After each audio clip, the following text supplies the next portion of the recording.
Ladies and gentlemen, this is Sting! A flying elbow! Hooks the leg! It's over! Boyhood dream has come true. Stone Cold Steve Austin. Austin has it out. Austin is unconscious. Austin never gave up. Well, the first thing you gotta realize, brother, is this right here is the future of wrestling. You can call this the new world order of wrestling, brother.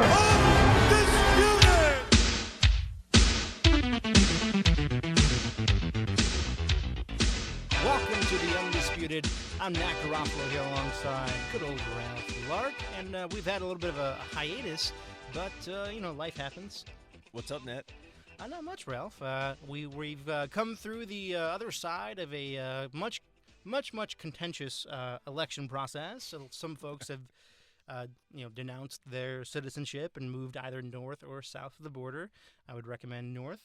I hear things are a little bit better there economically and such. More pipeline for us left. More, oh jeez, and he's already playing the pipeline. I hear that's coming to an end with the whole pipeline thing. You know what? On a serious note, the one thing that I did want to mention about all the election stuff, which we'll just leave unsaid, I did want to talk about the fact that there's a sentence I never thought I'd be uttering. However, here it goes. President-elect Donald Trump has chosen Linda McMahon as a part of his cabinet, according to the transition team, and she's been tapped to head up the SBA, Small Business Administration. Mm-hmm. Those are things I never thought I'd be saying in real life. And you know what? If there's a show that has a civic duty to break that down, I believe Undisputed is that show, because we dedicate our lives to all things wrestling. And, Linda McMahon is the matriarch of the wrestling company in the United States. And, honestly, she's getting a lot, not she's getting a lot of flack for this, but there's a lot of fist shaking that's going on with her being selected for this position. But when you think about it, I know WWE and Connecticut and the whole thing, they're this big conglomerate, but they started as one of the territories, and they just happened to do business better than anybody else, and they outlasted everybody. So, I mean, sour grapes, I guess, for some folks, and I don't know. What do you think? I think we're seeing largely what $7.5 million will buy you. Well, yeah. Well, and, perhaps, many moons ago when Donald Trump got stunned by Stone Cold Steve Austin, perhaps he made some sort of deal with McMahon's where he said, look, I will let your top guy physically assault me in the ring, but when my time comes, I will ask for a favor of you, and you will have to. Maybe he went all Godfather on the McMahons and said, hey, when I get in that Oval Office, let me tell you, you're going to be my administrator of small business. I think it was more, again, and then we could steer it to something that everybody really wants to talk about, but I'll just put a pin in it. I'm sorry. I'm not even going to go there. I don't even know why that happened. I apologize. I will simply say this. It was obviously an opportunity for Linda McMahon to get her name in the political realm. She'd been trying for years to do this unsuccessfully. Obviously had the senatorial bid there, even going so far as, attaching her name to the Barack Obama ticket. So, but I will say this, this was her opportunity. They do have a great working relationship. As you pointed out, they, have done things in the past that have turned out to be quite lucrative for both parties. So I don't think there's any animosity to working together and doing something that should be collaborative and, good for everybody, and that's regardless of my opinion about it or theirs. But we'll see what she can do with it, and I will do as Dave Chappelle suggests and give them an opportunity. I'll just give them a chance. How's that? And who knows? Maybe with her being on a national stage in terms of policy and such, perhaps it'll go hand in hand with the recent marriage between the WWE and ESPN to further legitimize the industry, not necessarily for you and I, but for the guys that bust their butts every weekend in some random hole-in-the-wall building in a ring that may or may not stay together the whole night, Or we can still hold out hope that somewhere, some night, comes soon, Bernie Sanders will be running down that aisle with the money in the bank briefcase to save us all. So, just like the Bernie Sanders steel chair meme when he's running down the the aisle with the steel chair. That's from, correct. He's leaving like the Capitol building, I think is what it is, right? Oh boy, but I will digress and let's move forward. What do you think? Let's talk brand split. Okay, yeah, let's chat some wrestling. And it's been a while since Ralph and I have been here entertaining you. Sorry guys, we work and all that. Gotta pay bills. I don't particularly like the taste of cat food, so I keep doing the work thing.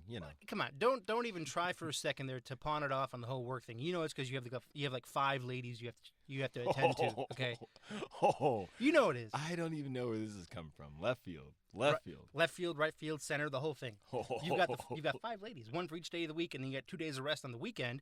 Sometimes stuff comes up on Saturdays, and you can't come here with me. I get it; it's cool, but Nat.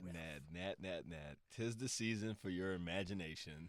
Well, hey, imagination keeps me a child. Keeps you a child. I like your dreams. Your dreams work out well for me. It sounds like so. Really? Excellent. Yeah. Excellent.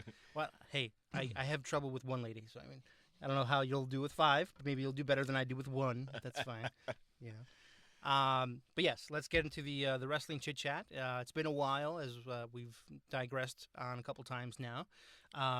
Since we've been gone, there has been a certain thing referred to as the bless you. Sure. There's been a certain thing that has taken place referred to as the brand split and subsequent draft.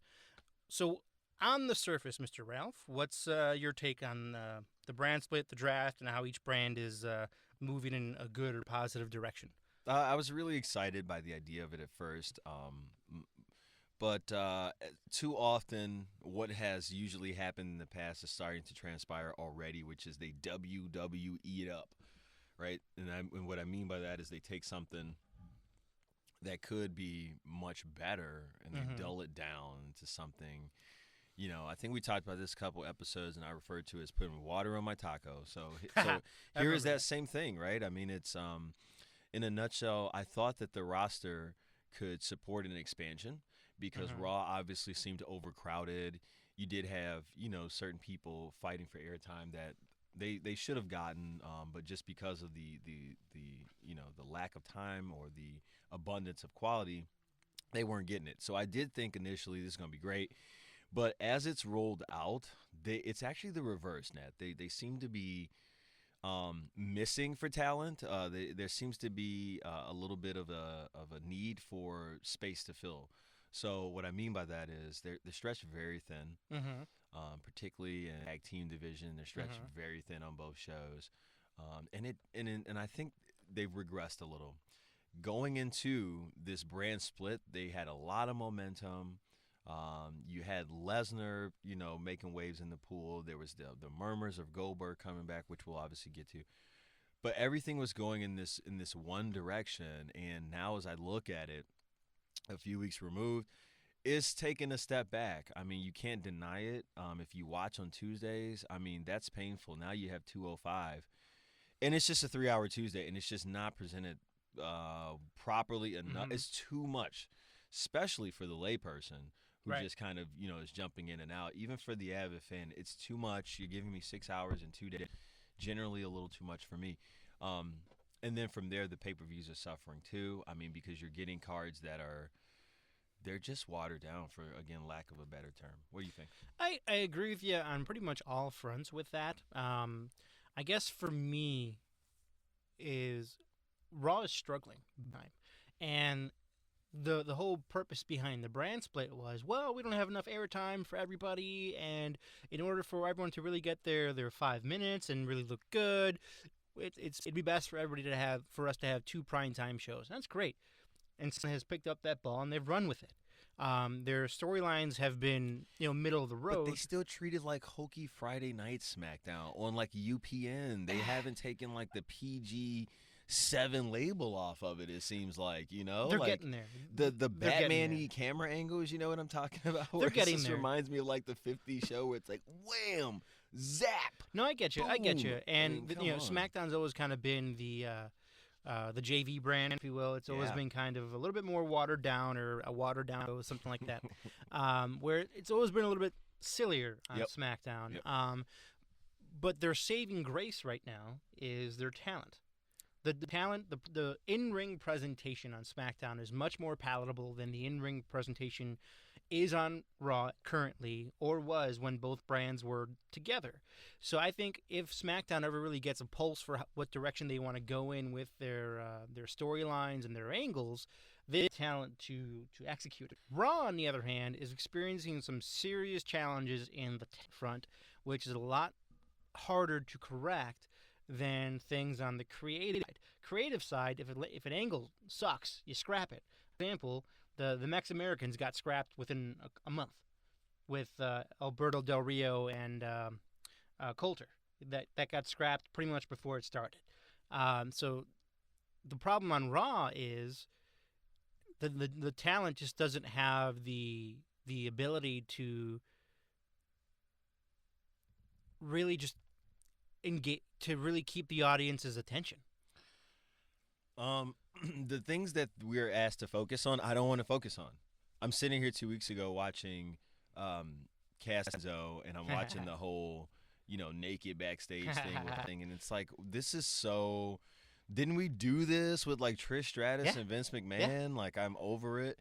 So I don't necessarily like the flashbacks that I get from watching that, and then I feel like that this week's Raw was just a continuation of it, obviously, with the whole phone on the text, and Cass has got his phone out by ringside, and then we're seeing Enzo go up to the hotel room.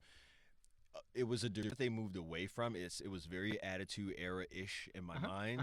It's not why I watch, but I do recognize that they have guys that seem to be better on the mic on Raw, and then they seem to have better in-ring on SmackDown. They're going to have to find a way to fill this time on Raw. It could be necessarily going to that format of like the local person or the indie person being squashed by the superstar. I like that because, again, we're not sacrificing superstar, and we're still making the points, still telling a story, but they're going to have to do something to take it that they don't have a lot of talent that they can push at each other like SmackDown does every week. And some matches are just out. I'm sitting here this morning as getting ready to, I'm putting in my mind what I want to talk about on the show, and it's like, I'm so upset that my mind was polluted. My eyes were polluted by seeing this Titus O'Neil, Mark Henry crap last week. I know they were in Texas. What was the whole point of that? I don't. And it's almost like, thank you guys. I get it. We're in Texas. Mark Henry. We're trying to, build that, I guess, Hall of Fame resume for him. It's his backyard. You expect to get that cheap pop, all that stuff. And in the back of my mind, I almost have to thank them and say, well, thank God they just let it be a quick squash, because I don't want to watch one of his matches, let alone one versus Titus O'Neil. So I'm left in the back of my mind going, I start reasoning it the way that they must sit there and do too, right? It's like, well, we've got to have something for him. I don't think anybody actually wants to see him wrestle. What if we just do a quick squash? So the big loser in all that is somebody like a Titus O'Neil, because, again, guy can't find traction. Unless he finds lightning in a bottle, his career with WWE is pretty much, it is what it's going to be. He was tailor-made for WCW, let me tell you.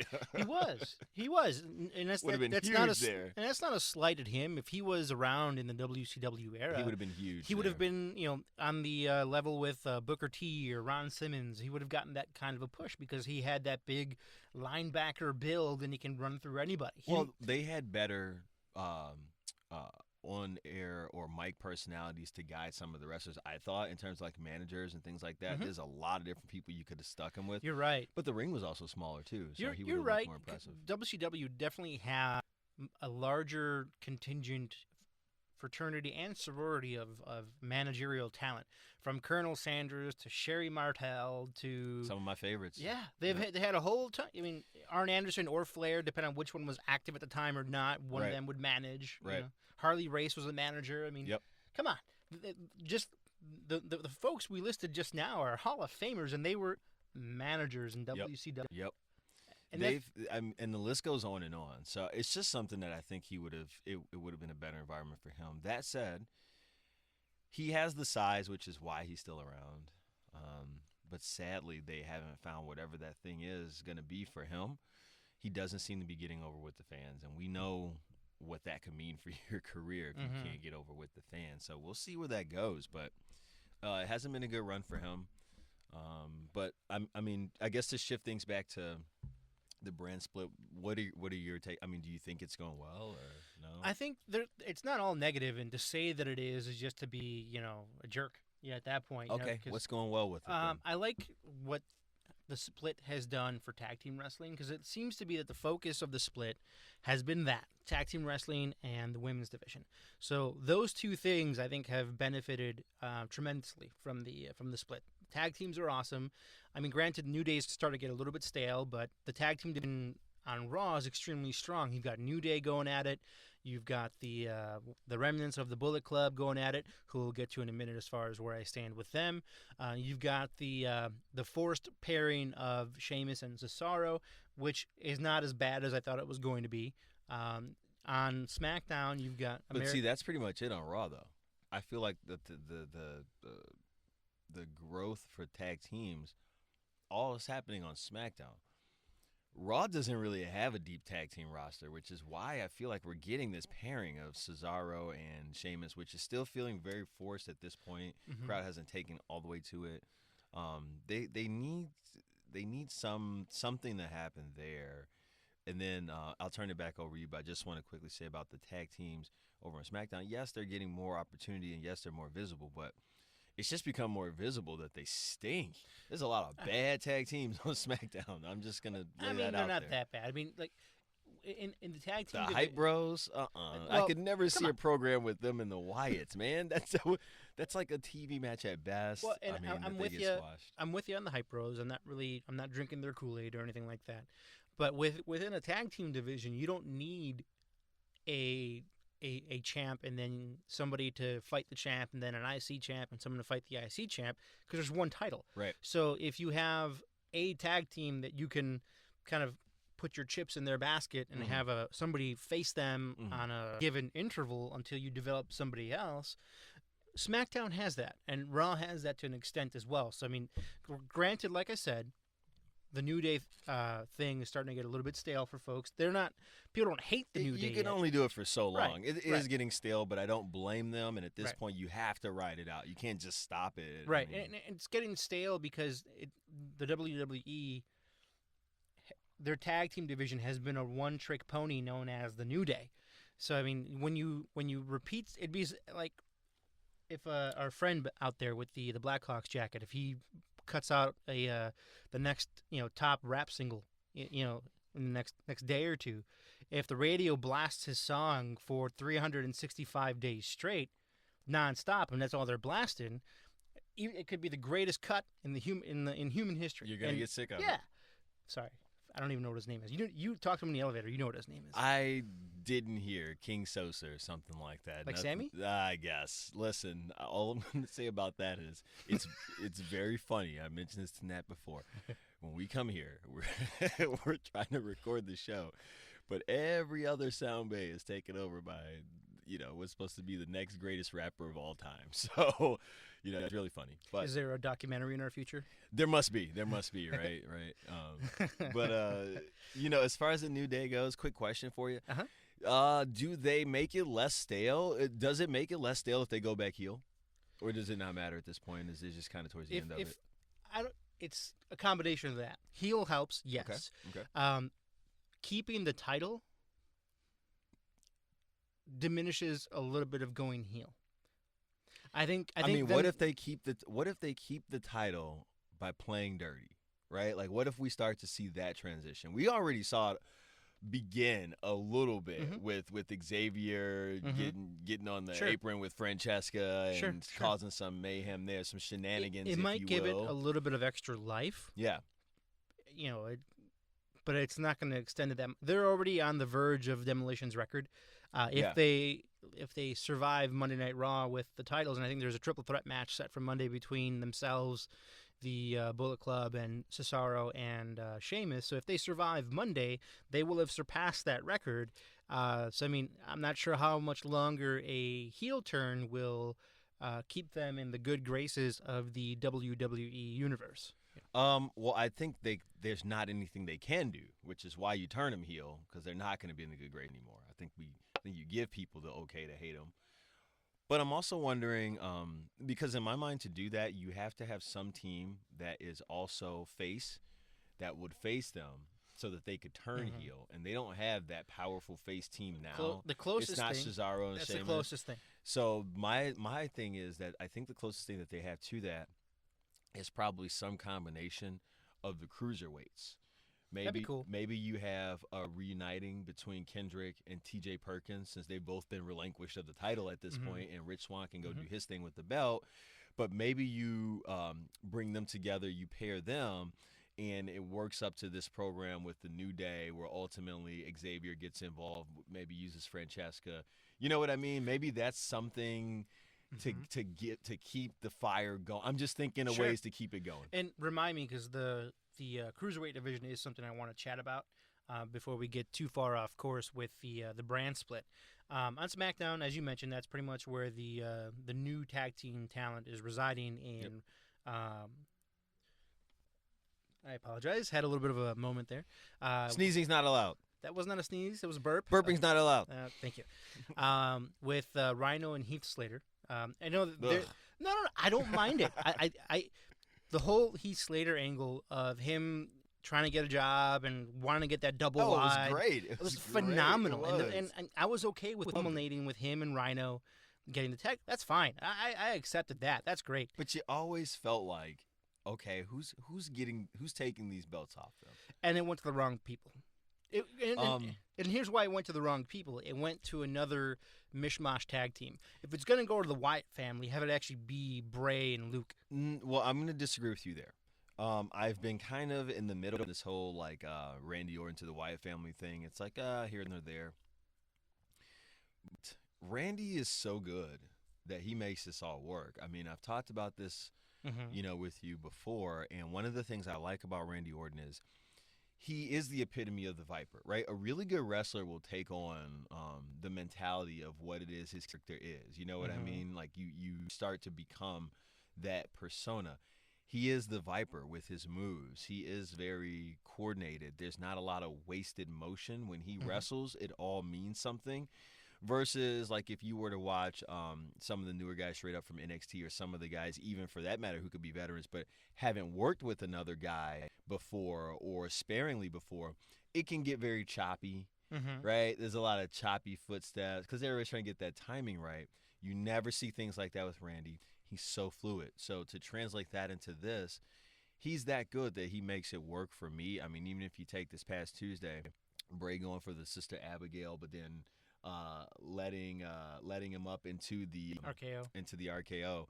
Those are the types of things that you can do with Randy Orton. I thought that their match with Rhino and Heath Slater at the pay-per-view wasn't bad. There's only so much you're going to get out of Rhino right now. There's so much you're going to get out of Heath Slater. I thought that it was a great match still, and I think they could be good champions moving forward. Rhino and Heath? Or? No, Randy Orton and Bray. Bray needed something. I think, again, so we've talked about him being dogged, right? Oh, yeah. I mean, for a while, he couldn't buy a win, right? First, it was he was taking down Daniel Bryan, then he's taking down Cena. But it's like, well, where's this going? And he loses all the momentum. Then he can't beat anybody, right? He's dropping him to The Undertaker. I mean, everybody. So he had really been on that sort of a lost streak, if you will, in terms of like how his like storylines are playing out and everything, until this inclusion of Randy. Now he's winning again. Like Randy, him and Randy together, he's got his first taste of gold. So I like the pairing. Isn't that because strange? It is strange. I don't think first he gets title here. is a tag title. I know, right? It's not what you would have thought, but there's no other place right now. You can really take the Intercontinental title off The Miz. He's giving you so much. Yeah. Whether you more like him, you have to give him the space to continue doing what he's doing right now. And I say that as a strong critic, but still with respect. But it is weird that you would not think that Bray Wyatt would be getting his first title as a tag team champion with Randy Orton of all things. But it's working to the point to where I like it. I'm intrigued even. This is how much they're making that work for me. You had the Ascension sort of do like the spot, pre-match, pre-recorded spot there with their thing with the Hype Bros, and they talked about how Bray and Rand, the Wyatt family winning, because the dark days are upon us and all this stuff. So kind of setting up this whole, they are like we are, we have this dark power, if you will.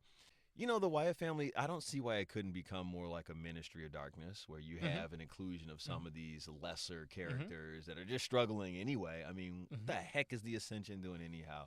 Just throw them in the Wyatt family, let them be somebody that is used sparingly, right? Maybe we get some six-man tags out of it, where you have the Ascension led by Luke Harper, and they go So I don't know, maybe that's a go, but I like what they're doing there. It's not wasted energy. Interesting to see where they go in terms of who the next target for the Wyatt family is. Is this somebody that they try to feud with, or is it another superstar they try to bring in, if you will? Kind of corrupt. Right. They revisit the whole Kane thing maybe. I don't know, but it'll be interesting. In general, with the brand split, something that I would like to see, and granted it's still fairly new, so it's maybe a little bit too early to start doing something like this, but something I'd love to see is the start of superstars starting to jump sides. Because that's what creates the intrigue with the brand split, is they're trying to inorganically create the WCW star showing up on Raw, and vice versa, the WWE star showing up on Nitro. They're trying to create that and that's what they're creating with the brand split. Is like, they've got that group of guys over there, we got this group of guys over here, and ultimately, what made that interesting with Raw and Nitro is when guys, quote unquote, unannounced would show up on Raw or Nitro when they were from the other team. So I think if they can find a way to organically cause those types of interactions, I think that could create for some interesting storylines going forward. So I think so too, and I think the way that they do it is something that I've mentioned before. Is it's sports entertainment, and they can't be afraid to get more sports-like. I've mentioned before that there should be a ticker on the bottom of the programming all the time. There's enough WWE Universe information down there to where it's similar to when I'm watching ESPN, and I've got the ticker on the bottom giving me results and scores and all the news. You should have that same feel when you watch Raw. Secondarily, to your point, you've got these two brands. So now what else can we do to legitimize this in the terms of like how we think about a sport? Well, the easiest thing to do, it would seem to me, would be to have like trades, right? Where it's like, so now you can have trade rumors that become part of the storyline. You can incorporate, trade clauses, right? Like this guy has a no trade clause, right? He has to waive his no trade clause. Or if I'm a champion and I get traded, the belt goes with me, kind of thing. Some sort of thing there, because, and you're right, ESPN has dabbled more with the WWE Universe, and so even now, like, they do a recap of the week and things like that. They've got Coach doing something like that, and they do have more segments, more writing. If you go to the website, there's more information there that addresses the WWE and sports entertainment and wrestling. So this is something that helps them tell a story, too. This is something that helps them write, too. This is something that gives them filler, too. And it's much more organic to what they're used to talking about. Trade rumors, right? Will he go from this team to that team? Or what's going to happen when his contract is out? Where will he resign? These are all things that they need to make a part of the regular conversation because they want to normalize this as much as possible. And to that that same token, a lot of these wrestlers, I would just say, dude, just go watch SportsCenter, man. Just listen to the way that Brady talks after a game, right? When he's doing his news conference. Listen to the way that these guys, for lack of a better term here, cut a promo. And it's going to help you when you see, whoever, Lisa Salters, whoever, talking to these guys on the sideline at halftime during the game, after the game. I think for some of these wrestlers, they sound too damn scripted, okay? And just listen to how these dudes are able to sound like an actual person, but they still give credence to the question or whatever it is with the time that they have. The wrestlers sound too scripted, but then you get them on things like Talking Smack, and it's not as scripted. Baron Corbin, for example. I mean, a lot of personality on Talking Smack. Stiff as a doorknob on SmackDown, because it's scripted. And so, I've heard some rumblings, well, these people should go off book. Maybe they should a little bit. They're not going to fire you. What's the worst that's going to happen? Right. You'll get yelled at when you get to the back. Maybe you'll get a little bit of a fine. But I feel like as long as you're adhering to the production time allotted, you're okay, right? You can't lengthen a segment. You can't shorten a segment. But certainly if you know ahead of time you've got 30 seconds and you know what the script is and you can take it and you can mold it to be more of your character, that's just character ownership right there. So I think we should see more of that. It goes along with just your comment about the brand and ways to incorporate jumping guys back and forth. It's all stuff that's going to be great for it. I realize it's still in its infancy stages, and as fans, we always want what we want when we want it, and we want it now. But this will just have to develop over a little more time. I'd like to see them take some of these steps, though. And one glimpse I think we've had at that was Survivor Series, which just passed in the last major pay-per-view. And to be honest with you, it was probably one of the more enjoyable Survivor Series that I've seen in a long, long time, because it went back to what Survivor Series is supposed to be about, the big tag matches. Yeah. And those were amazing. Listen, they were very entertaining matches. When I grew up, I knew for a fact, like we couldn't afford for me to have the pay-per-views and stuff like that, but I had like the WWE magazine or at the time WWF magazine, and I would wait religiously to you get just that got thing. us in trouble. Yeah, He didn't say the F. You think he said it? I was talking about those panda people. Anyways, no, I would wait religiously for that magazine to come. And one of my favorite times of year was Survivor Series, because I knew we were going to get the 4-on-4 or the 5-on-5, of superstar versus superstar, which again, you build that momentum by not having guys always head to head on the main programs, right? Like on Raw and SmackDown, maybe feeding them that local talent sometimes or something like that. But it was so special. And I would comb over that magazine because they do the preview section, right? Give you all the backstories, everything. I enjoy that. So to your point, to have that part of Survivor Series legitimately back, and what I don't mean is like one match that's kind of like all over the place. No, it was a coordinated effort. Here are several Survivor Series matches geared at Raw versus SmackDown. Right.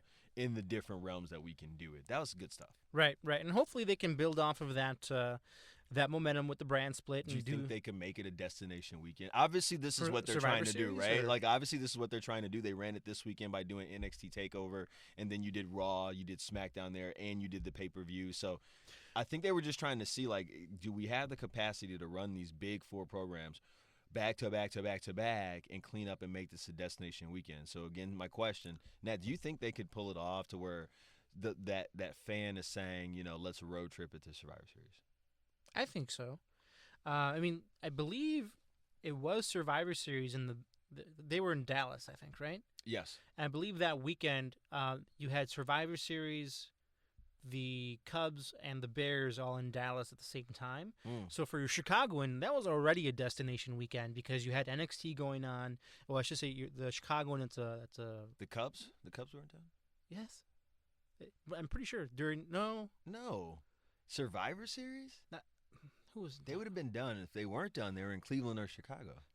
There was something going on in Houston where it was multiple Chicago teams and. It was. And the Bears played Houston earlier on. They played Dallas earlier on, I think. Cause I know they had something going on where it was multiple Chicago teams in. Look it up there, Poindexter. Make sure we get it right. I'm gonna help you make your point here today. And now you're throwing pens at me. I'm trying. Boy, oh Just boy. excited to be back in the studio. Hey, it only took me an hour to get here today. God bless Chicago traffic. Put that on my airing of the grievances right there. So the Bears versus the Texans was September 11th of this year. So that would have still been the regular season. So they might have very well been playing the Astros that week. But we're talking about Survivor Series, right? Which So was maybe it was SummerSlam. Yeah, you could. I mean, no, because SummerSlam wasn't that like I don't know. Where was SummerSlam? I don't think it was down there either. I think I'm just making stuff up.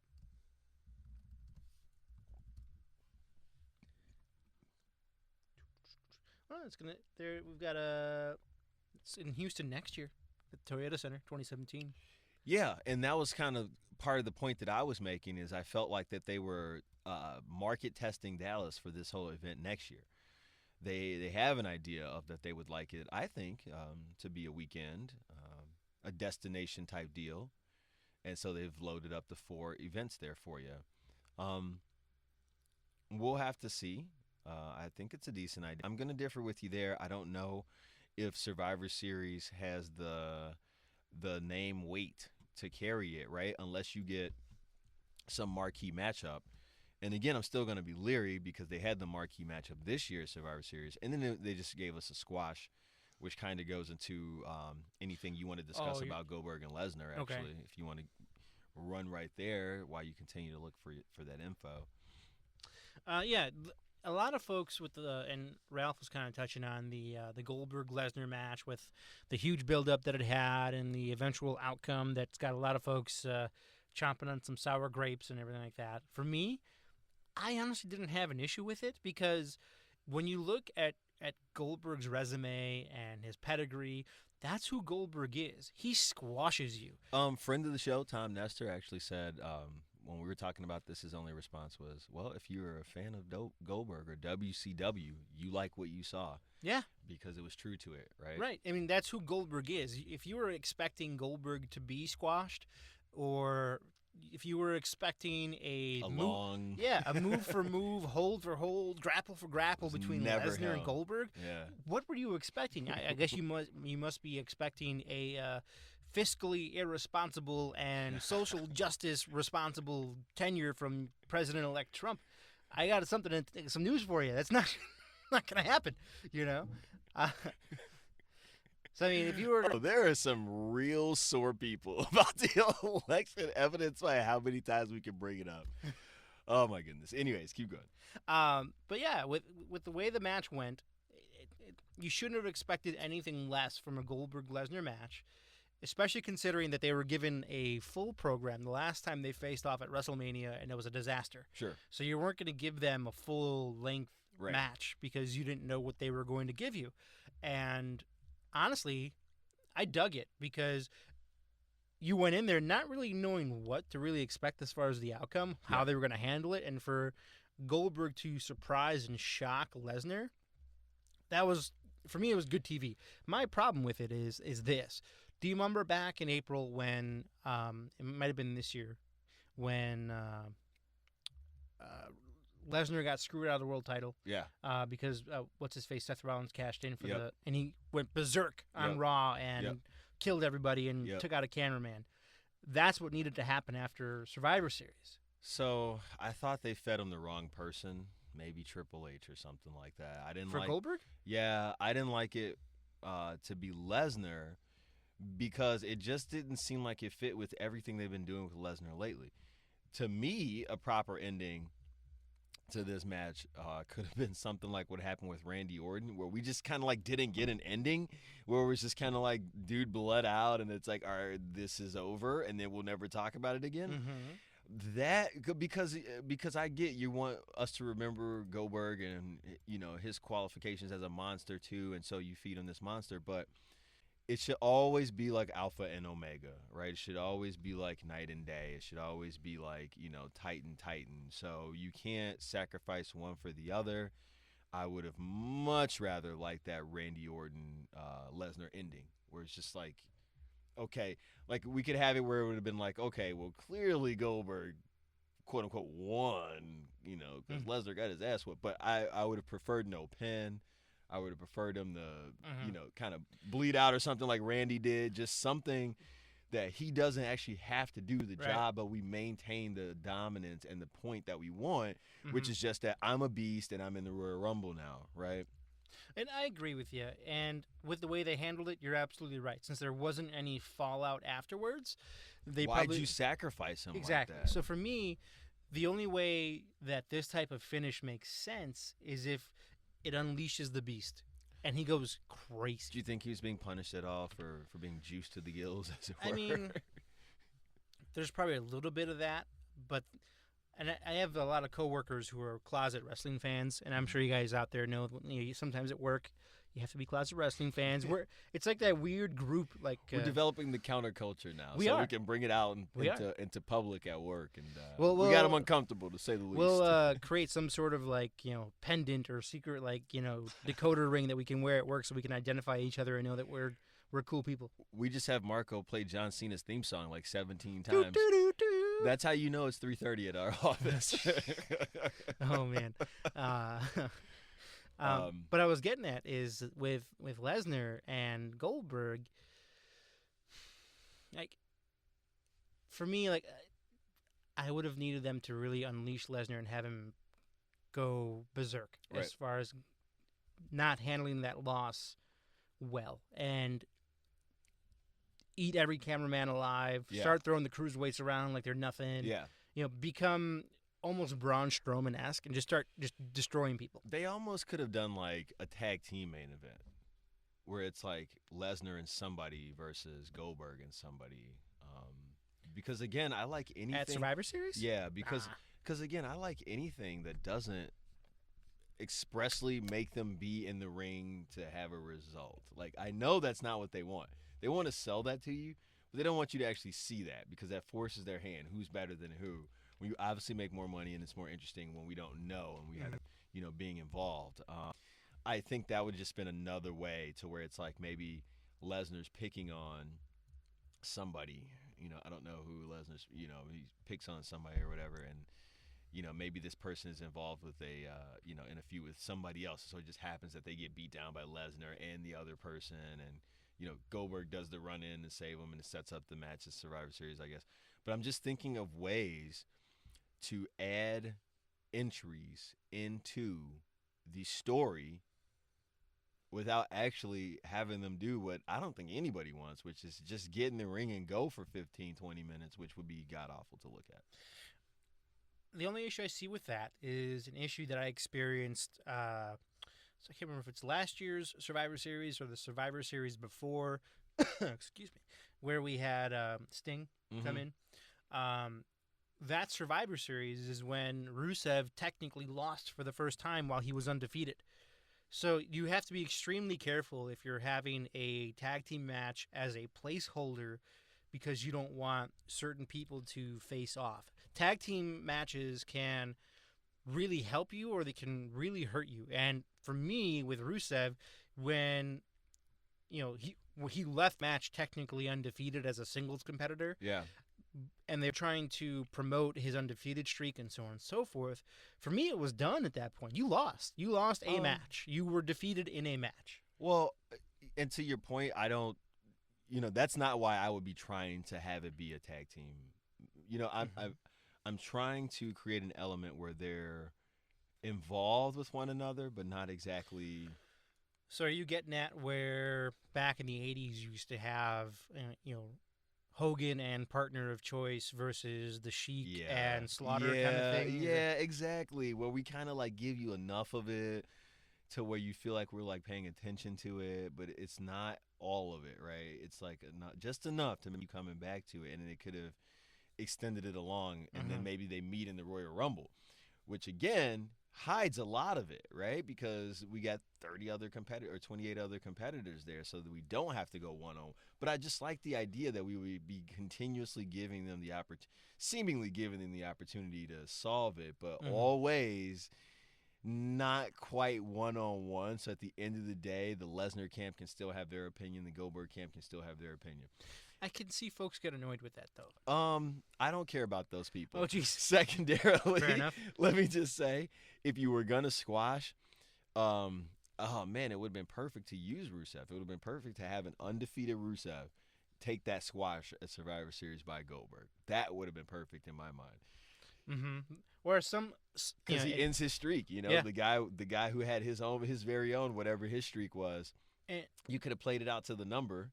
Right, and then you could have had him come in and just literally squashed him, which I would have been okay with that happening to Rusev, not to Lesnar. I would have been fine with that. And then the last point before I turn it over to you is I don't want to forget to say this, but while we're talking about these two guys, you just kind of put it into my mind.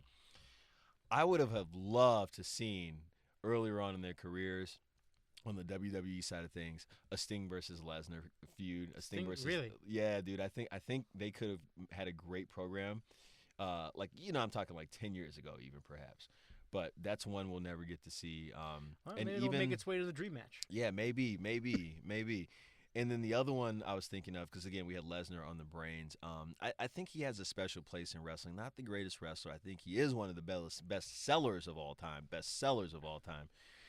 Oh man, how much fun would it have been to see a heel Lesnar take on a face Randy Savage? He would have just beat the crap out of him all over the arena, and Savage would have sold every second of it. Mm-hmm. That would have been a ferocious F5, probably on the outside on the guardrail or something. And, I mean, their two styles, I could have seen that as being same thing. You could say Lesnar, Bret Hart. I like those guys to sell a beating. Mm-hmm. And that's the problem with Goldberg and Lesnar. You're talking about two guys that they wrestle the same match, if you will, right? Mm-hmm. One has to be the aggressor. They have the same psychology. Exactly. Yeah. Right. No, I feel you on that. Just as you would, disagree with those people, I disagree with you in the sense that I want to see the match. I don't want to be even if the match sucks. I don't want to be strung along with a tag team match when I know that, the inevitable is going to suck. Give me something entertaining, which they did, with an ending so that it's over. I don't think it's over. I think something's going to culminate between the two at the Rumble, whether it's, Lesnar costing Goldberg the chance of winning the Rumble or vice versa, and then they have a program that leads into Mania, and Lesnar finally gets over on Goldberg or something like that. They're not done. So I hope they don't lead into Mania. They will. But I think we are okay. So we're at least on this same page. Knowing that the match would suck, give me something exciting. You're saying, okay, that something exciting is what you got. I'm saying that something exciting would have been a tag team match to sort of mask it. But I think we're both getting at the same thing, which is we know what we saw is probably one of the better outcomes that could have been, as opposed to them just being in the ring squaring off. Right. Okay. All right. So we can put a pin on that. Unless you have something else you want to. Yeah, and I think you have a couple things you want to chat about before we get to those guys.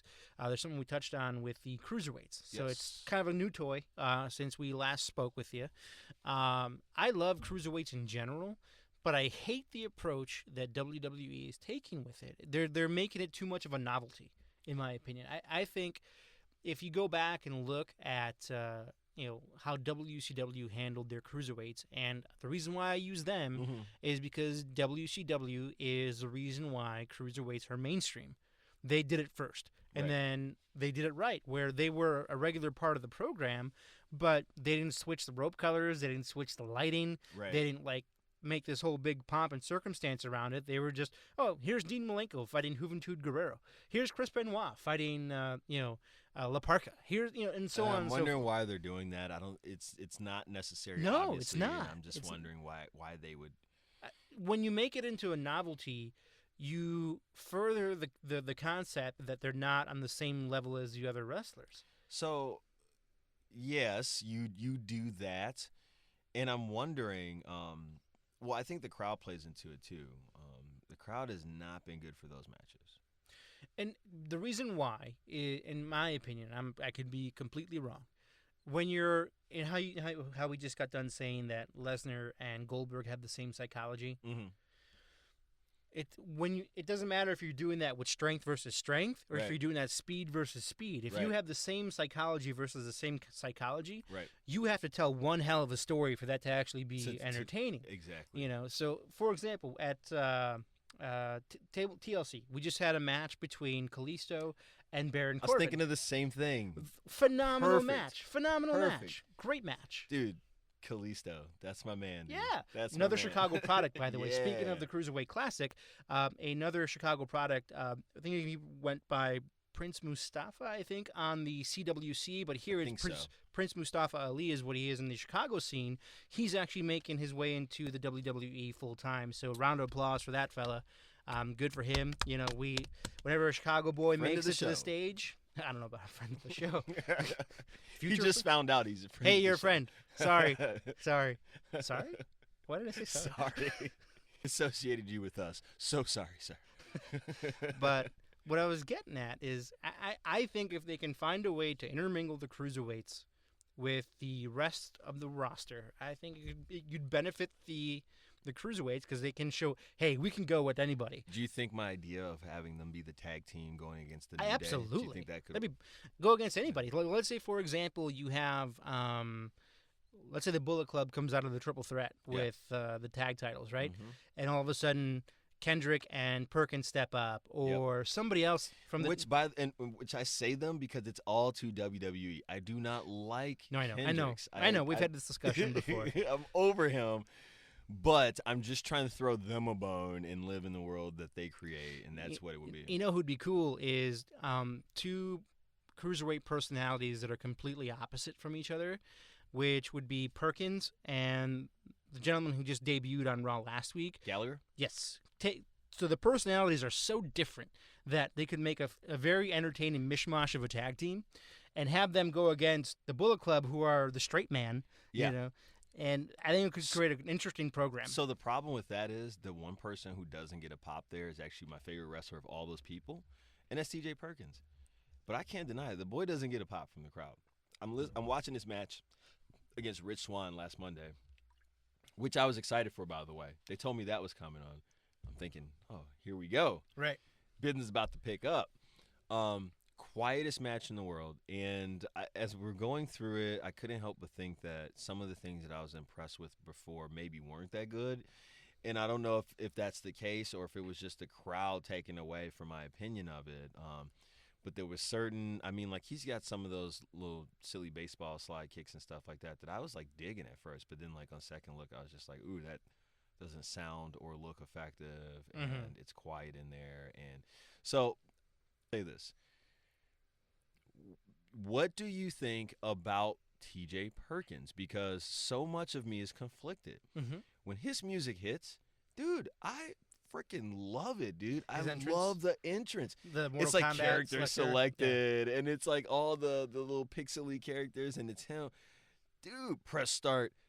I am like, dude, wrestles like a video game. They picked the right theme for this guy. I'm like, this is all lining up. And when they gave him the belt, I thought, this kid's going to run with it. But for whatever reason, it's not translating with the crowd. And so I understand. You can't continue to he can't be the guy if it's not working. So I put the question back to you then. What do you think of TJ Perkins, and do you think he's going to be okay? Do you think it's not as exciting as I originally thought it was? Or And here's the thing with him, he runs the risk of being a dude.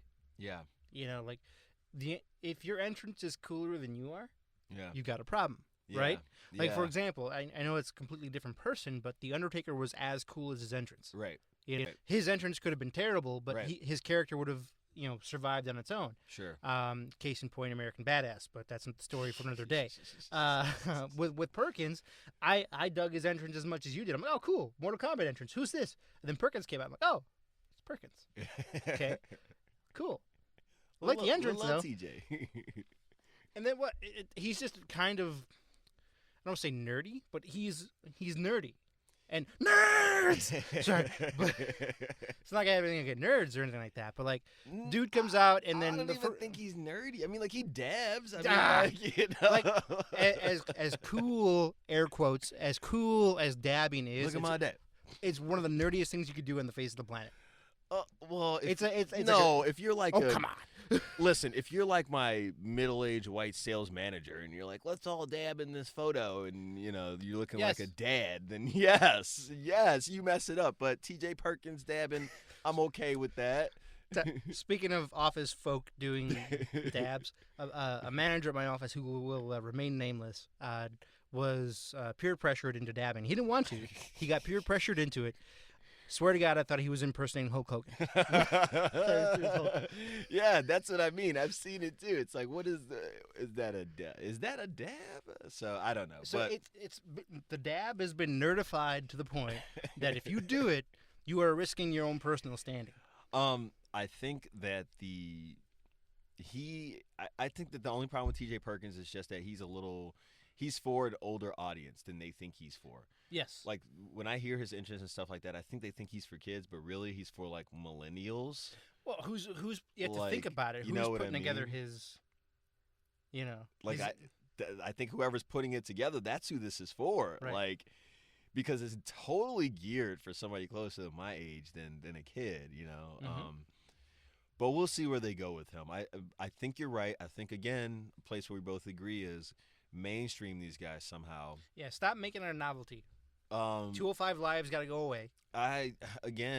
You're just giving me 3 hours on Tuesday, which, listen, I have other stuff going on. I cannot do 6 hours Monday and Tuesday and then effectively, deal with everything else. There's a lot of saturation right now. You've got NXT, you've got everything else. They've got to find a way to make it work better than it currently does. I think that the TNA, where's my mind? The NXT coffers. On those 5 ladies, that's where it's at. Hi-yo. Hiya. The NXT coffers need to be opened, okay? Bobby Roode needs to come up, okay? Shinsei Nakamura needs to come up, okay? There are other guys that are ready, and even if they're not ready, they're close enough because you need help on these rosters. You got to start telling the better story if you want me to keep watching on Tuesday. And you've got to get something a little bit grimier. On SmackDown? Yeah. What was the whole point of going to USA in that time slot if you're just going to keep a kid gimmicky? Like, it still feels Friday night. To be honest with you, if I gave up one, I'd give up Raw. I would totally give up SmackDown. Raw. We've got our own brand split. We do. Well, I feel like Raw is more palpable, more digestible because of the production. SmackDown, it's like a wrestling show, right? Like RASSLIN. And I guess, that makes sense for me because I was WCW born and bred, As was I. Oh, come on. But this is just its own little different wrestling thing, man. Whereas Monday Night Raw, that's sports entertainment. That's production quality. That's some people who have learned over several decades what works and what doesn't. And you see the result of that every Monday. You see a transition of the show. You see them move in and out of segments. You see them take wrestlers that aren't exactly polished in terms of their entertainment capabilities, but they make it all work. The way the SmackDown, it's just wrestling. It's AWA. And here's the thing, though. The talent they have is good enough for me to where I can watch a 2-hour SmackDown show instead of a 3-hour Raw show and leave equally entertained. I think if SmackDown were 3 hours, I'd check out. For me, if SmackDown can figure out what approach they really want to take to their writing and their presentation, if they can get, and I agree with you, Raw does have better presentation, better writing in general, and if SmackDown can get on that level, there's no chance. SmackDown's a better show. Does Raw need to be 2 hours? No. I thought you were going to say 3 for a second there, so I agree with you. Yeah, Raw needs to be 2 hours. Okay, so Raw needs to be 2 hours. Yeah. So what do we do with the excess? Is NXT just that much bigger, that much more competition, and then the 2 shows are condensed, or how would you propose handling that? Handling the 2 hours? Yeah, because if you got 2 hours as opposed to 3, then there's less room. Well, so I guess what I'm asking is, do you do demotions that result in being in NXT, or do you just fit it, or do you feel like they're so spread thinly on Monday that they can still fit it in? And that's what I was going to get at. When I was not able to watch live, I'd fast forward 3/4 of the show. Okay. So, I mean, if I'm fast forwarding 3/4 of the show, that doesn't tell me that people need to be demoted or not. That means that they're already using an hour's worth of filler.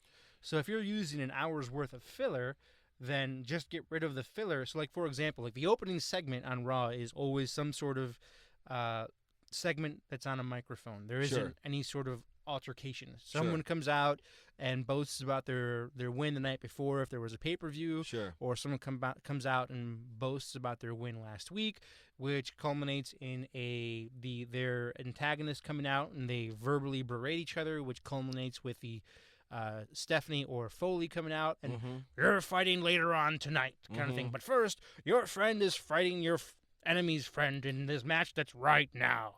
So, if you eliminate that filler stuff, you have that segment, cut the segment down in half, and you can go to that match immediately. Okay. That kind of stuff. You know what I'm saying? So you don't have to demote people. It's just you can get to the point faster. I like your idea. because I wanted to think about it a little bit before I sprung it on you, so I've been toying around with this idea. Tell me what you think. I think the format for both shows would be better suited if it was from 7 to 9. And then here's how we would incorporate some of the things you were just talking about. I would still do the in show for both of them, so Talking Smack and then whatever the Raw recap is or whatever. Those are on the network. The main 2 hours are on USA, right? But also on the network, I would have a pre-show as well. So a pre-cap, if you will. This is where we're going to take care of a lot of those spots, right? This is where you're going to find out what's on the card for tonight. This is where we'll get some of those lesser stories progressed, right? Like, I don't need the Hype Bros don't ever need a segment, right? They don't ever need a segment on SmackDown. But you want a pre-cap, have that little, that little pre-tape segment they had in the Ascension as well on Tuesday. Those are things that we could take care of on pre-cap so we can get to more of stuff that everybody wants to see. What do you think about that? I dig it. And for me, So, again, we're talking about 4 hours on 2 days, but that's optional, basically, right? If you want to catch the pre and the post, then great for you because you're probably 9 and you don't have a job and you can watch all this. Or, on my end, it's a really hard time trying to sell 5 hours of TV to my wife. Right. Like, hey, because we're not your typical American family. We have a TV, right? So if one person is watching something and the other person doesn't prefer that program, it's either grab a book and go somewhere else, or grab your laptop and try and be annoying with the whatever you're playing on your laptop. Cage Match or Grey's Anatomy. Right. It's pretty much the choice there. So if I'm trying to monopolize 5 hours of TV, that requires a lot of apologizing for things later in the week I normally wouldn't apologize for. That honey-do list gets kind of long, doesn't it? It does, and the glares get a little longer. And, not Amanda, I can't see it. Oh, come on. You've known her longer than I have. Yeah, we get the glares even in church when we're doing Yes. things like the Bernie wave or the flare chops or any of the other silliness. She we made should you be come doing. sit by me because she thought. So she could control both of us at the same time because we were doing stuff from across the room that was hard to pick up on. So. Well, it is what it is as far as that. But I don't get myself in too much trouble with the wife. I'm just saying that, 5 hours of committed TV time is a lot when you're not throwing in a pay-per-view and 205 Live. Yeah. Plus, if you have the pre and the post shows that can be extracted off from the network whenever. So now, let's say, you can almost watch those. Like I can watch the post show well after the fact. You know what I mean? Like if I can't get to it to the weekend, it's not the end of the world or something like that. Or I can watch those on my own time. But again, use the network. Everything does not need to be fit into the flagship shows. Like that's what you have the network for. And the more stuff that you force people to go to the network for, the more credibility that you lend the network. And so I think it's something they should consider. But what do I know? Right. What do I know? Okay, so in an effort to keep it moving, just a couple other things here. And really, we touched on a lot of it. We've already talked about the I picked your cruiserweights. brain. I picked your brain. You did. So the only other thing really that I have, and then we kind of get into just some common things. But That's where I get in trouble, though. We'll keep it brief. But I just wanted to touch on the women's. I wanted to. Oh my goodness! Let me finish. Touch on the women's division. No. I just wanted to touch on the women's. You Oh paused. my goodness! You paused. See, I didn't vote for Trump either. liar. So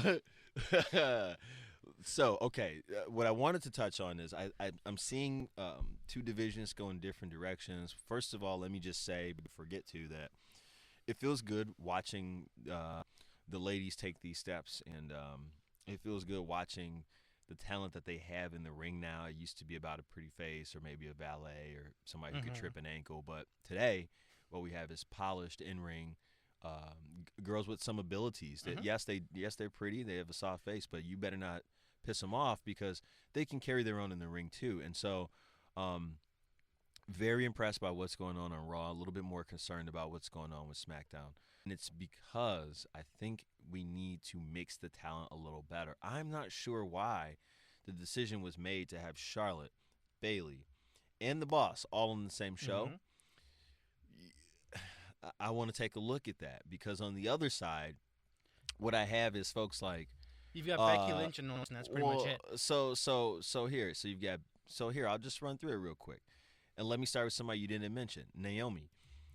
Naomi has to be a face because that's what works for her. That's her gimmick. I like her thing. I like when she comes out, but it's just not going anywhere. They need more for her, and I don't know what it is. But again, she has to be one of the stronger personalities because that division is so weak. Now, outside of her, again, you have, Nikki Bella, who should be getting. I think they should be using her more. I see them as having taken some time out of her schedule to legitimize Carmella, which is obviously good for Carmella. I don't know what this is doing for Nikki Bella, though. I know you're not a fan of Carmella. The only thing I'll say about her is they should probably give her the ability to just drop the accent. I mean, her real tone comes out so much anyway when she gets to a good part of her interview or her I guess her spot, if you will. Then that accent kind of goes away. And I get it. It's tough. You're asking me to memorize, to do the spot, and then remember to do it all in this accent that isn't really who I am. That's a lot to ask somebody who's still very new to this. I think they should just let her drop that so that she could focus on what she's saying more as opposed to how she's saying it. Now, other than that, you've got Becky Lynch, which is, let me just say, misuse. She's not terrible. But I have no interest in what I'm seeing from her. I have no interest in the crap she talks about. I have no interest in it. Like, it's almost like we get a watered down taco version of Charlotte, okay? You need to make her own, and I'm going to say it right now. She should be heel. She should be heel, okay? She should have a little bit of nastiness to her. She has a wonderful accent, a wonderful voice, and they're wasting it by having her play this like Lily Wallflower when she really should be out there beating these girls up, for lack of a better term. I mean, I want to see her, whooping butt and taking names, if you will. Because honestly, I think she's probably, out of the women on Raw and SmackDown, I think she's the most rounded out in terms of physical ability in the ring. She can go with a plethora of different women, but just vastly underused. And then I'll turn it over to you. The last one that I wanted to mention, I saved her for last because she's obvious, as you tell, on SmackDown. I've had some criticisms there. Don't have a lot of criticisms for the women on Raw. I like what they're doing. But I am going to say I'm giving the 2 thumbs up to Alexa Bliss for a few reasons. Number one, this is not what she started out doing, right? She was like a fitness world, if you will. And so we have a converted wrestler. I have a lot of respect for where she's been able to get her talent level in such a quick period of time. Also, again, and to be fair, this is something a lot of those other women are up against, but they're bringing a lot of girls together who haven't had history coming up wrestling each other. And so there's going to be some learning, wondering how to work with somebody. The last thing I'll say about her is I like her on mic work. I buy it. I buy a part of it as part of her personality, just a part of it, but I buy it. It seems more organic than some of the other things that we're asked to digest. She backed with her in-ring ability, and I just like the package, man. I like the, sure you do. I like. Hopefully she doesn't have a package. Oh, but gee, hi-oh. But no, I like her look. I like the music. I like the things she says when she's given the talk time. I like what she does in the ring.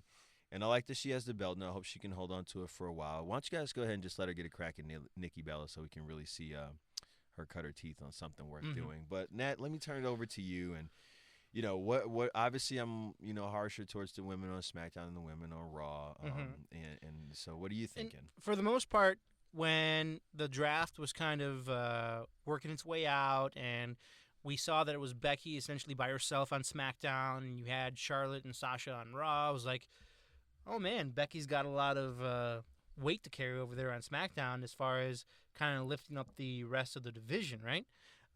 And like I said, I really appreciate her work in the ring. I think she is she's, in my opinion, she's better than Sasha. I know a lot of folks are going to disagree with me on that. That's fine. You're entitled to your opinion. I think Charlotte's come a long way on Raw. I used to not really be a fan of Charlotte. She was a little bit rough on the mic in terms of kind of like a little annoying on the mic. Sure. But she's gotten better with that. She's actually gotten better with her persona in the ring. And I agree with you in the sense that I would like to see a different approach from Becky in the ring, but not in the ring. I apologize, as a character, because when she talks, it's like it's the most, you don't buy into what she's saying. You don't. You It know? sounds corny as hell.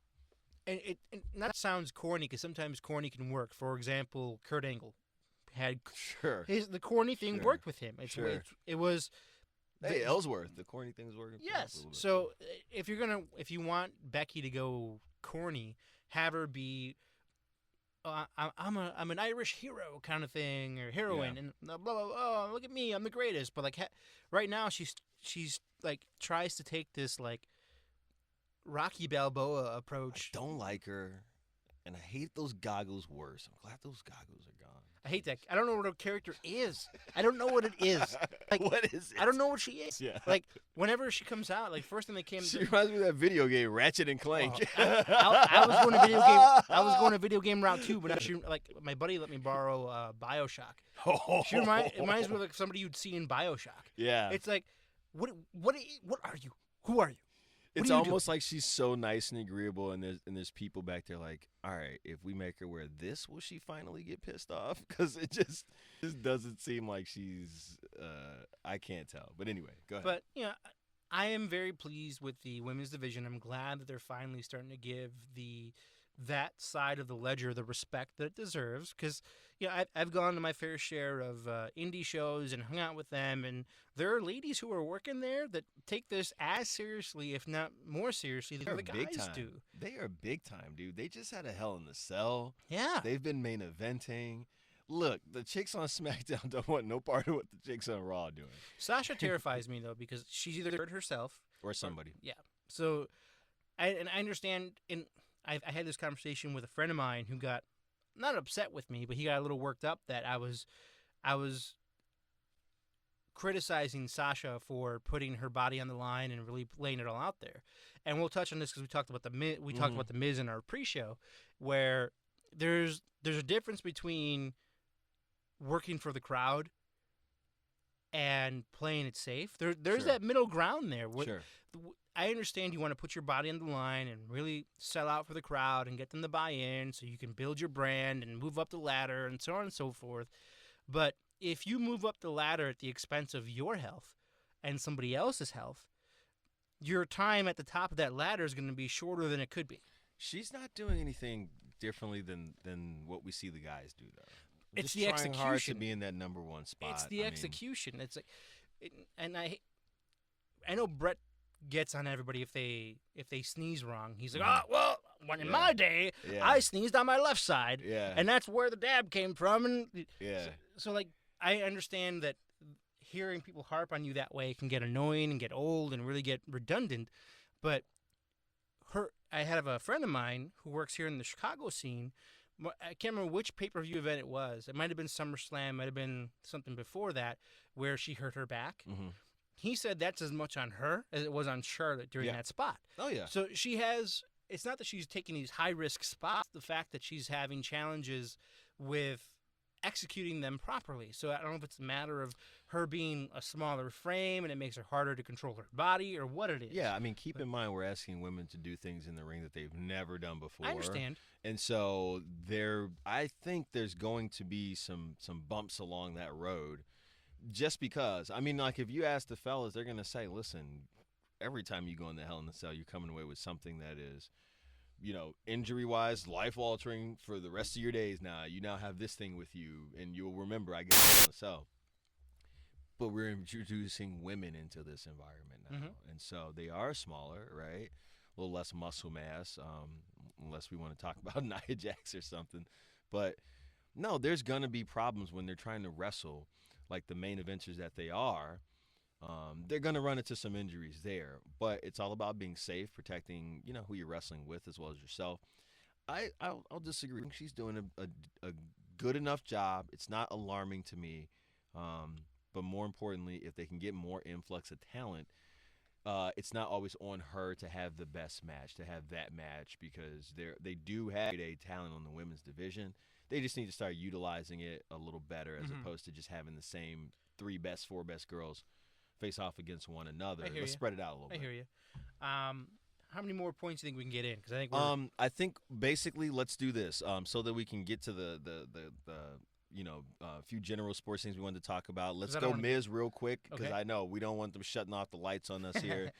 But let me get your thoughts about the Miz. I'll let you kind of run with this one. I'm still indifferent towards the guy. I feel like he wrestles safe. I mentioned that before, but what do you think? And you know what? When I was on a long hiatus from all things wrestling, including WWE, right? I didn't really get back into the groove of things until about 2013. So there was a long gap where I wasn't watching. And during that time, I know Miz has had some title reigns that were not well received from the WWE universe and folks backstage and so on and so forth, right? And when I came back in 2013, he was still kind of recovering from not being accepted by the fans, right? And in the short 3 years that I've been watching The Miz regularly, I've seen an amazing transformation in his character. When I was watching Raw and or SmackDown on DVR, his matches would be the matches I would fast forward through.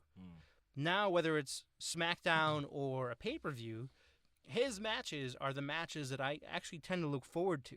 And I don't know if that's a product of having feuded with Ziggler and Ambrose, and that's a product of who he's in the ring with, or if that's a product of him learning what his limitations are as a wrestler and capitalizing on his strengths to help tell that story in the ring. Because honestly, for me, his match with Ziggler at TLC was easily very close to being match of the night for me, until Styles and Ambrose took place.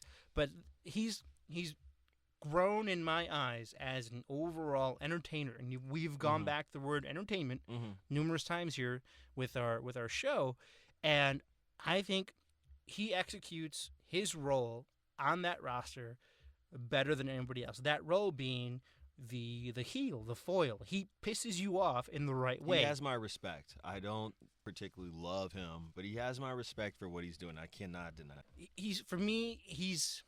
And I'll probably get a lot of heat for this, but for me, in terms of a heel, he's at that honky-tonk man level, where you not really a fan of the gimmick, but he executes it right to the point where you dislike the character. Yeah. You don't dislike him because he's executing the character properly. Sure. And he can actually, while it might be quote-unquote safe, he tells a good story in the ring. Sure. I would agree with all that. Whoa. First time for everything. Well, okay. So he sucks in the ring. He does not tell a good story. I don't know. I'm trying to Is that me? He doesn't suck in the ring. He tells a decent story. I have not fast-forwarded any of his matches as of late. Still not one of my favorites, though. I still think he plays it safely, but I am willing to say that I am in the minority and keep up the good work, Miz. So I want to make a few general points and then just kick it back to you. Just going to touch on... Cubs won the World Series, by the way. The Cubs did win the World Series. I care less as a White Sox fan. So just a couple run pieces for you guys there. Our White Sox did trade Chris Sale. I think it's good for business, guys. Don't lose your hats over this one. We got a lot of great pieces, including Monaco, who's actually #1 prospect overall. And then if you look at that trade as well as the one that they pulled off after that with Adam Eaton, we now have 6 of the top 100 prospects in all of baseball. So brighter days are coming over at Guaranteed Fate Field. Guaranteed rate. I know it's rate. With a red arrow pointing down, I should say. Guaranteed Fate. But that's my White Sox tip there. Chicago Bulls, big game tonight. We've been on the roll lately. I know we beat Cleveland last week. Again, Bulls fans, let's not get too up in arms about it. We beat them 4 times in the regular season last year. It's all about the playoffs. That team will change, and our team will have to change too. We're getting healthy. It was nice that we got McDermott back, so Buckets back on the court for us, and then shortly we will be getting Michael Gilchrist back, which will also help in terms of stretching that floor. So look for the Bulls to continue to do good things. I see them making a playoff push. Should be a great game tonight. Look at the big brains on Ralph there. In terms of the Blackhawks, Old Faithful. If you missed it last week, you missed a hella interesting moment where Crawford actually had an emergency appendicitis on Saturday. We had a noon in Philadelphia on Saturday. Saturday morning, he has an emergency appendicitis. We don't have a backup goalie that we can get from our system here in Chicago there in the game in time. So our executives called the Flyers. Hey, you got anybody we can use? Long story short, you can read about the article on the internet, but we get one of their coaches for one of their minor league teams to come and suit up and be our backup. Guy had a great time. He said his highlight of the day was in the warm-ups, he stopped one from Kane, so good for him. Last thing, Bears, probably not going anywhere. If they were smart, they try to lose some more of these games so we can get these draft picks, but even the Bears can't lose right. They won last week, so that hurts their chances. They keep the Niners just below them. I do think old Iron Hands strikes again this week. Bellamy will drop another one, dare I say it, even in the end zone. Kansas basketball tonight. Go ahead, KU. LSU football. Ed O being named the being named the head coach. They took the interim tag off. This is great. You always want a guy who loves your program. Even when he's at USC, he said he was watch football games and root for LSU. That's the kind of guy you want. He's a Louisiana native. Go Tigers. If you need help with fantasy football, if you need starter sit-em help, baseball help, anything like that, you can hit me up on the Twitter net. You can find me at GoShyami, GeauxChiamiami, Go Shyami. I will help you. What does that mean? Go, Shy for Chicago. Miami is Miami Dolphins, by the way. We'll get back on the You're fired. We'll get back You on the are winning run fired. today.